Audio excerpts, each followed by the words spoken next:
In 1961 in Philadelphia, a woman gave birth at a department store. Soon after, the doctor came and examined the baby, who couldn't stop crying. The baby's legs and arms were broken in the womb. A few years later, David took the train to Philadelphia after a job interview in New York. When he saw a woman about to sit next to him, he took off the ring and hid it in his pocket. They discussed sports, and he said he was afraid of water and he also didn't like football. He also tried to flirt with her, but she refused and moved to another seat. Then David put the ring back on. Suddenly, the train started going faster and everything around David shook. At home, David's son Joseph is watching television and the news shows that a train has just derailed, killing everyone inside. Panicked, David checked the notes and realized that his father had been on that train. Sometime later, at the hospital, David woke up and noticed someone in surgery nearby. Previous when found by a doctor.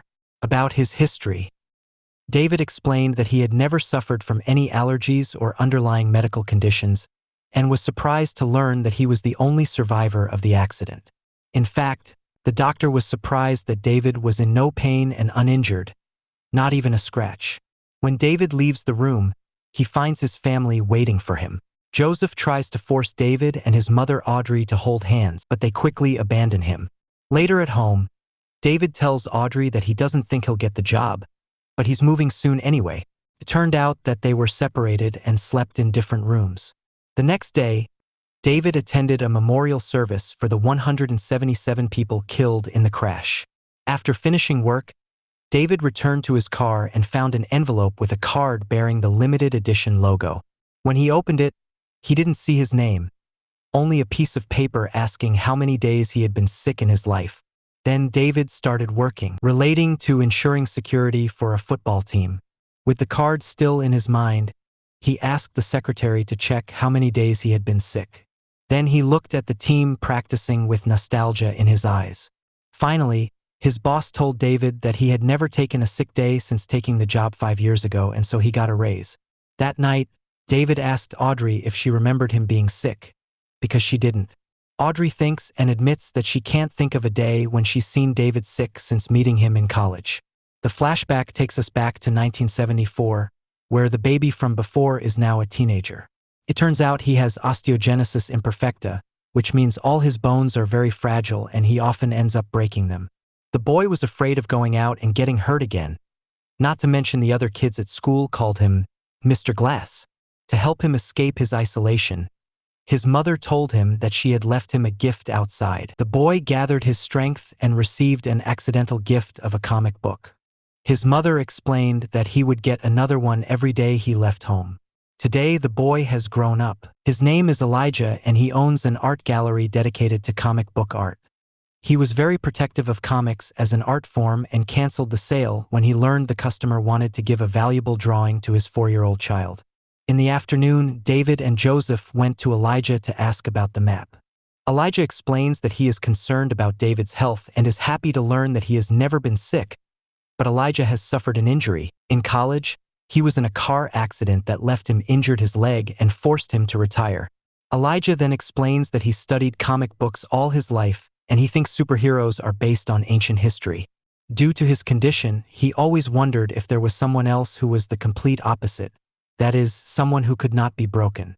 When he learned Elijah was the only person to survive the train crash, he thought he might be the only one. Joseph is excited about the possibility of his father becoming a superhero, but David thinks it's a strange scam and leaves with his son. That night, David read a story about the accident in the newspaper, which prompted him to check his closet. There, he hides a weapon and a folder with newspaper clippings related to his life. The first section shows the beginning of his football career and the last section is the car crash. The car is actually damaged, so it is a miracle that he survived. At this point, he is interrupted by Audrey, who asks him if he has been with anyone else.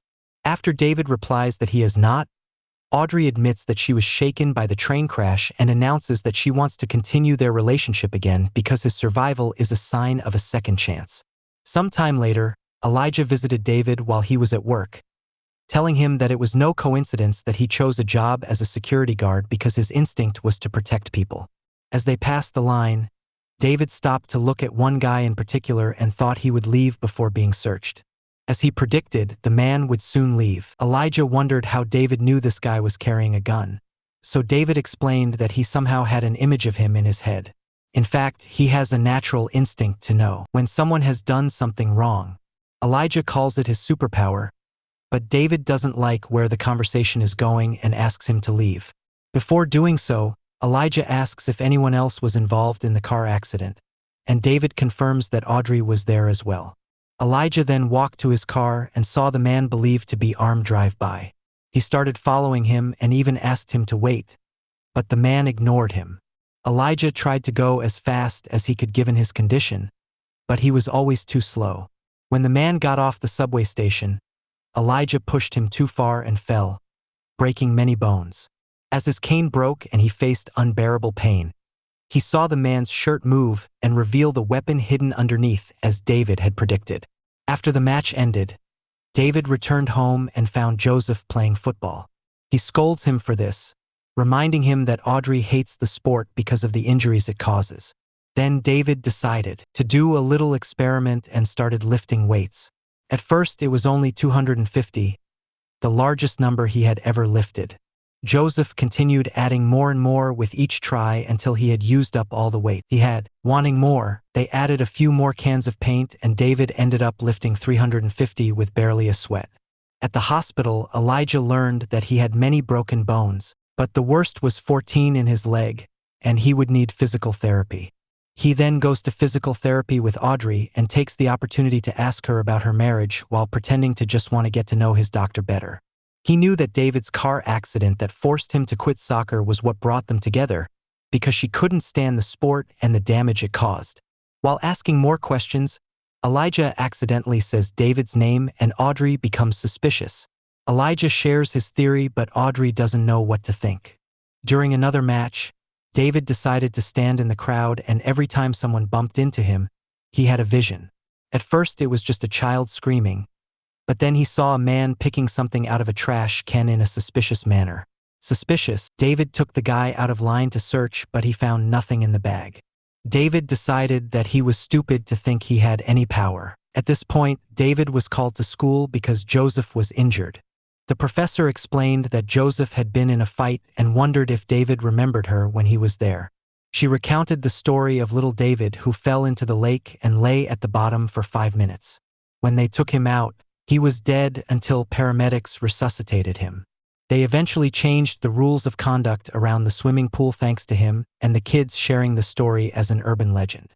Hearing that, David became even more convinced that he was not a superhero. After leaving school, Joseph explains that he got into the fight because he defended a girl who was being bullied because of her race, saying he wanted to be a hero like his father. David tries to insist that he is fine, but Joseph doesn't believe him. That evening, Audrey tells David that Ellie told her everything. Before they can discuss it, they discover that Joseph has grabbed David's gun and pointed it at him, wanting to prove that he can't be hurt.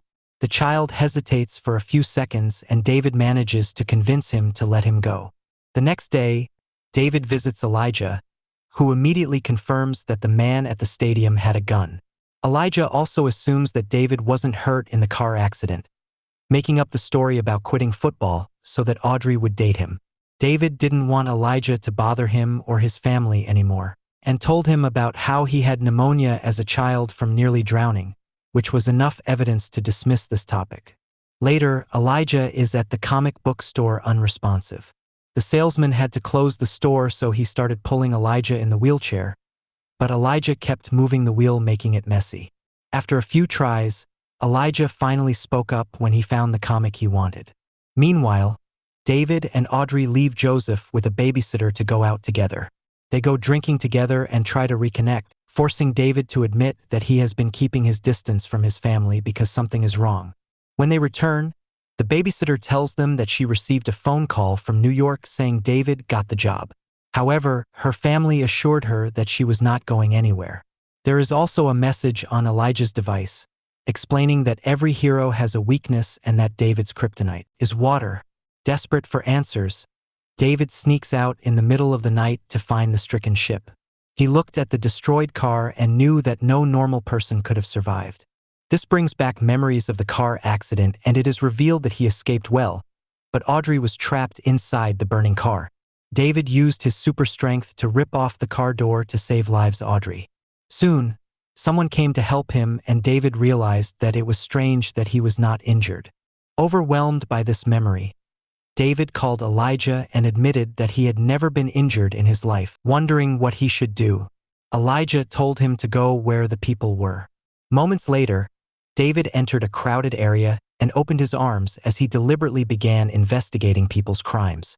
He sees a woman distracting an employee to steal jewelry, a guy throwing bottles at a group of black people while insulting them because of their race, and a guy taking advantage of a drunk girl passed out. When he comes across the guide, he discovers that he has killed a man to take over his house. David waited for the janitor to finish his work and followed him into the house, noticing him entering through the back door. Following the same route, David also went in and discovered the place was very messy. Not to mention the owner's body was still on the stairs. He then looked around the rooms and saw 2 children tied up in a closet. David immediately released them and told them to be quiet. David then checked the main room and discovered the mother was also tied up. The balcony door opened and David walked through it, thinking the guy might have escaped. At that moment, the janitor appeared behind David and pushed him off the balcony, causing him to fall onto a wet surface. David looked around and realized that he was on a pool cover, which was slowly sinking under his weight. Entangled in the fabric, David was unable to swim and continued to struggle to breathe and survive. Luckily, a stick suddenly appeared in the water and he grabbed it to pull it out. Turns out the kids came to save him.